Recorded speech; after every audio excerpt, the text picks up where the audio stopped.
So I wanted to do a detailed comparison between two 20-inch planers, the Laguna PX20 versus the Jet 20-inch, and both of these have helical heads, so it's a pretty good straight across comparison. Both of them 5 horse with the 220 volt requirement, so let's take a look at them in detail and see how they compare. So starting with the PX20, there's a lot I want to cover on this, but let's just start with the physical dimensions. So if you look at the overall depth of that, it's about 28 inches with those urethane rollers retracted. The width on that is what impressed me. It's only 33.5 inches wide. That's amazing for being a full 20-inch planer. And the height on that, including the leveling feet, but not including any mobile base you might add, is 38.5 inches. And you might think that you only have room for a portable planer and not a larger 16 or 20 inch machine, but really when you set it side by side with a typical portable planer that has to be on a stand, of course, to be very usable, they're really not that different in size. It's got 4 nice lifting hooks in case you need to get the machine off the ground to put it on a mobile base, but the dimensions I really wanted to get for you are the inside dimensions required to put together a mobile base in case you want to have that ready while your machine is on order. The length inside dimension is 33 9/16 by 17 3/8 across the width. And that's the Shop Fox Extreme Duty mobile base that I have on both of the planers we're talking about today. 1,200 pound load capacity, and they work really well. So I'll put the link down in the description box for that mobile base as well as both of these high quality planers. So with overall dimensions out of the way, here are the things I'd like to cover on both of these planers. We'll start with the Laguna and we'll finish up with the Jet. Overall dimensions, dust collection, surface cut quality, feed rates available, bed support, type and how well that works, noise of the machine, material return rollers, Wixie gauge if one's included, and any issues we've encountered with the machine.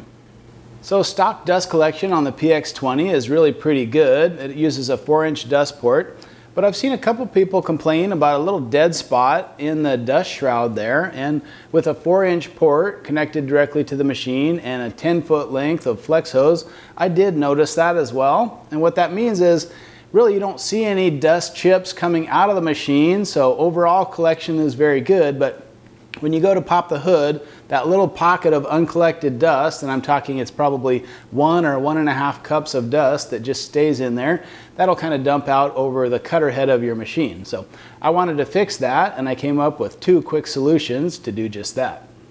Both of these mods are super simple. They take you about 10 minutes to add, plus maybe a trip to the hardware store.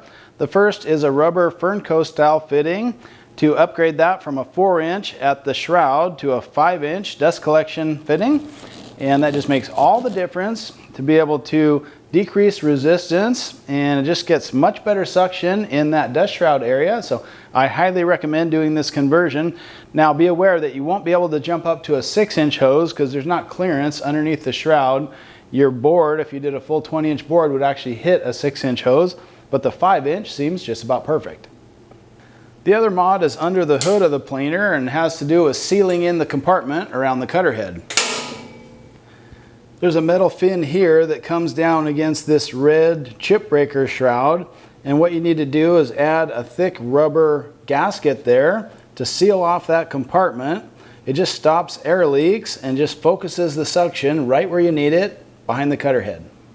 And the kind I use is this thick rubber self-adhesive gasket from MD. It needs to be kind of the automotive style, about 3/8 of an inch thick to really work. So just lay a strip down from one side to the other. There's 2 little spots where you have to notch it around the bracket. It's really easy to do. So those 2 mods are getting me essentially perfect dust collection. I just planed 35 or 40 gallons of oak, and there's virtually nothing on the outfeed side of the planer. And maybe a teaspoon of dust on the infeed side if I swept it up, but just really good dust collection.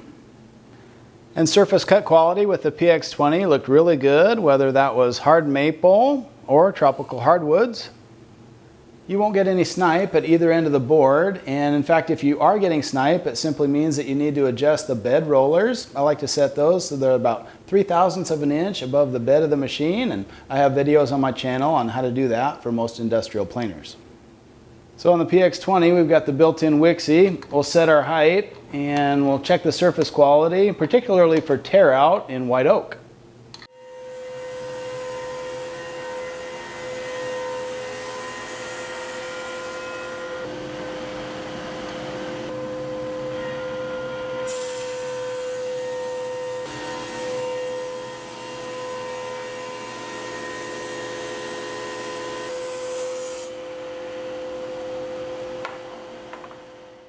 And I'll shine a little light through the acrylic window on the top of the machine into that dust shroud to look for any dust that's accumulated, that original problem we have. And it's absolutely spotless with those mods we made, so I'm really happy with that. The only other mod I made is adding a little rubber flap on the small side of the dust shroud, but I'm not convinced that made a large difference, so I would definitely just start with the 5-inch port and sealing it up with that rubber gasket inside, and I bet that would be good enough for you. And another major factor for me is, can it handle quarter-sawn white oak without creating tear out? And on the slow speed on this PX20, absolutely no tear out, really perfect surface quality with that SureTech 2. And here again, you want to look 2 or 3 inches in from the end of the board. Absolutely no snipe there. Here's a little spot of rough milling that we haven't hit yet, so maybe one more pass and it'll be perfect. But as far as the common defects we would expect from a typical industrial planer, I'm just not seeing them here. And same thing on the leading edge of the board, in really harsh raking light, no snipe whatsoever. And of course there's 2 feed rates on that as well. If you pull it out, you get a fine finishing feed rate of 16 feet per minute, or push it in for kind of a production rate of 28 feet per minute. You only adjust this knob, of course, while the machine is running. We'll just get the dust collection turned on and I'll show you that faster feed rate of 28 feet per minute.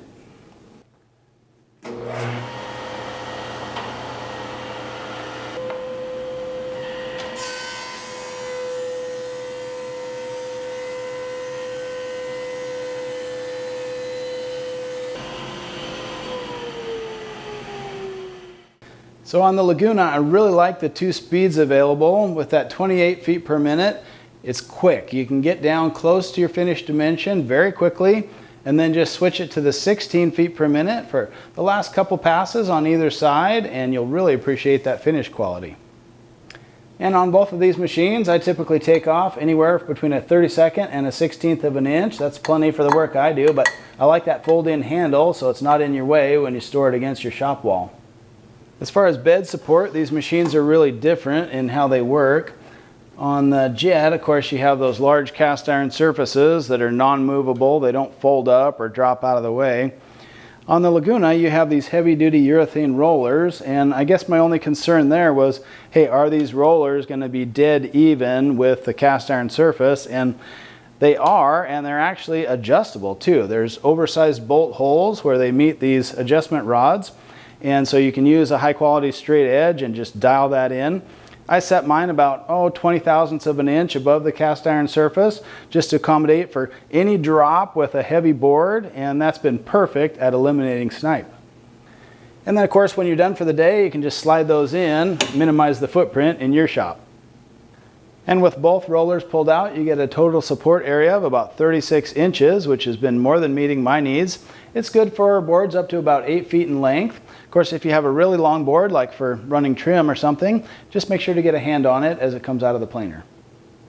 Overall, I was just really glad to learn that the infeed and outfeed roller height is adjustable with an 8mm Allen wrench. So just set that where you like it, either dead even with the cast iron surface, or do like I do and set it slightly higher.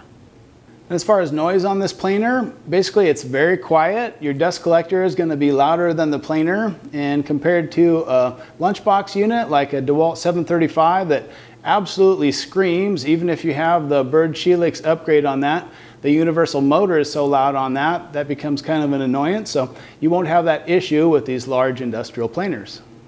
As far as the material return rollers on top of the machine, I don't really love the idea of having rollers. Let me show you what I mean. If you're working 2 stacks of lumber up on top and you return one, it actually rolls the other too. So I think instead of rollers, all these planers should basically just have rub bars that would keep the wood off of the painted surface of the planer but not affect the stack that's next to it. Compounding that issue on the PX20 is the fact that these are ball bearing rollers, so they roll very smoothly, but just kind of the wrong application for that. Another issue is they're very narrow together, so lumber stacks can be a little bit tippier on the top of this particular planer. What I did to solve that issue was just remove these roller bars from underneath and add a small O-ring. What that does is just adds some friction, so these will still roll, but they don't spin freely. That's been a great solution to making the lumber stacks more stable on the top of the PX20.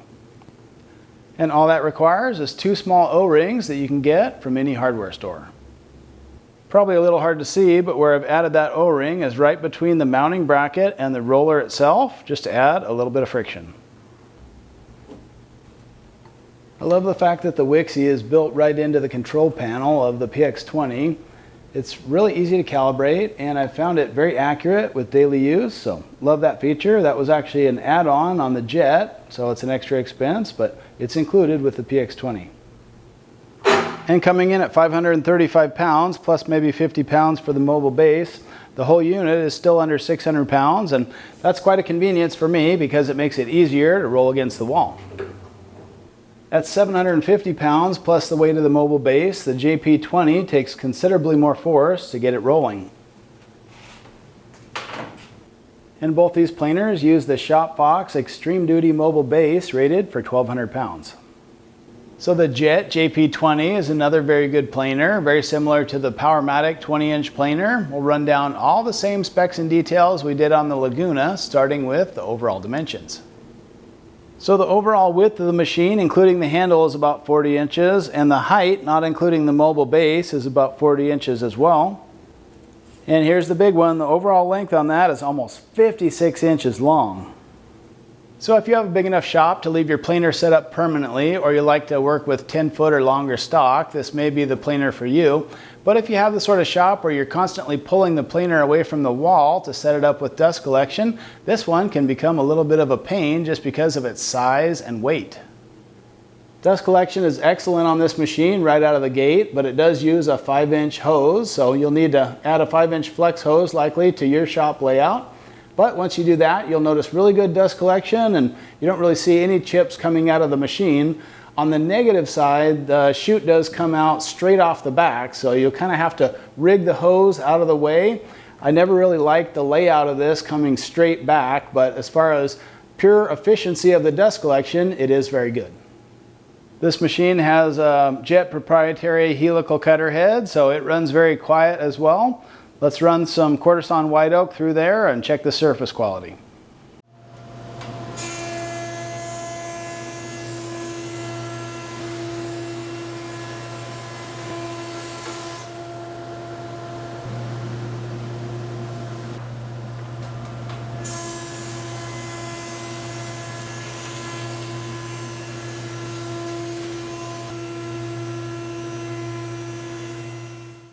This cutter head, I've had it a little bit longer, and I have had times where it produced some tear out on quarter sawn white oak. Usually though with wider panels where I can't always control the direction of the grain. On this sample board, it looks really good. No tear out in the quarter sawn white oak and no snipe. And then as far as feed rate, this machine comes stock with a 2-speed gearbox. You get either a 24 or a 31 foot per minute feed rate. And that's when I was getting some tear out on my projects. And so I elected to swap it to a different gear and chain set that Jet sells. That slows down the gearbox quite a bit, and it largely solved my tear out issue, but it kind of decreases your production as well. And one quirk about this machine specifically is that the difference between the high and low speed is not that much. So you really can't kick it into high gear anymore once you do that mod, but if surface quality is the most important thing to you, it might be worth doing. I've got a separate video on that, and I'll drop it down in the description box for you. The material return rollers have kind of the same issue as the Laguna. Because they are rollers, if you have a stack side by side, it does tend to pull the lumber off of the top, but they don't roll quite as easily as the other. They're not ball bearing, and they're a little bit wider apart, so it is somewhat easier to stack lumber on the Jet versus the Laguna, but still, I wish these were just sliding points and not actually rollers. The massive cast iron infeed and outfeed tables, I thought that would help with snipe a little bit. It doesn't seem to make any difference. Both machines are very good at reducing snipe, but what it does help with perhaps is handling those long boards a little bit easier. And whether that's a positive or a negative for you probably just depends on how much space you have available in your shop. And like the Laguna, the in-feed and out-feed support is adjustable. With the Jet, it's by means of jack screws, so you can tip these up slightly or keep them dead even. On this model, I tend to keep them dead even with the cast iron bed of the machine, and that works pretty well. The Jet's a nice quiet running machine, very similar to most industrial planers that have that helical cutter head. This one is Jet's proprietary cutter head, but seems to operate nice and quiet. Same thing here, only operate the gearbox while the machine is running. One thing I don't like about this machine is you're supposed to loosen these carriage locks, 2 knobs here every time you adjust the height. Well, that wouldn't work for me, so I removed this mechanism and inside there added plastic slides, so basically I can keep these cranked up tight the whole time and it'll still let me make nice adjustments to the height. Now unfortunately the Wixie doesn't come with the machine, but I consider this remote readout an absolute must. I did an install video for this machine, so I'll put that in the description box along with my other video resources. So all this has to be added. You have to kind of fabricate or figure out brackets and the wiring management. So it's a little more integrated on the Laguna, but once it's set up, it does work well on both models. So final thoughts on these two 20-inch industrial planers. Basically I think if you can get your hands on any 15 or 20-inch planer with a helical head, you've done quite well for yourself. But on these two models specifically, the only hiccup I had on the Laguna was that little dead space in the dust shroud. I was able to easily solve that just by jumping up to a 5-inch port like the Jet has and then sealing that inner plenum area. And that worked quite well. The machine has good power, it's quiet, and it has excellent surface quality. So that combined with the fact that you can just tuck it against the wall so easily, it really fits well into my shop. And then with the Jet, this one had a couple little quirks with it. The fact that the dust collection port comes straight off the back means you'll have to rig the hose a little bit off to the side to make that work with your dust collection layout. And then there's the issue that it doesn't come with the Wixie remote. So from day one, you kind of have that project of adding a remote readout because there's really no other good way to measure thickness of your boards unless you just use a digital caliper, and that didn't work for me. Another issue I don't like is the fact that you're supposed to unlock the carriage locks every time you make a height adjustment. You can make modifications to get around that, but the way it comes, that's kind of a pain. And then there's the feed rate issue. It had to do with the tear out, so I geared down the machine and now it just runs a little bit slower. That's kind of the plus minus on this one. For by the time you get down slow enough to get good surface quality, it might feel too slow for production feed rate. But otherwise, it has the large feed supports, 56 inches, and either that'll work for your shop layout or it won't. For me personally, I think I'm gonna hang on to the Laguna and list the Jet for sale. And really, I think I could be happy with both of these machines. They're good, high quality, low noise machines with the potential for good surface quality and great dust collection.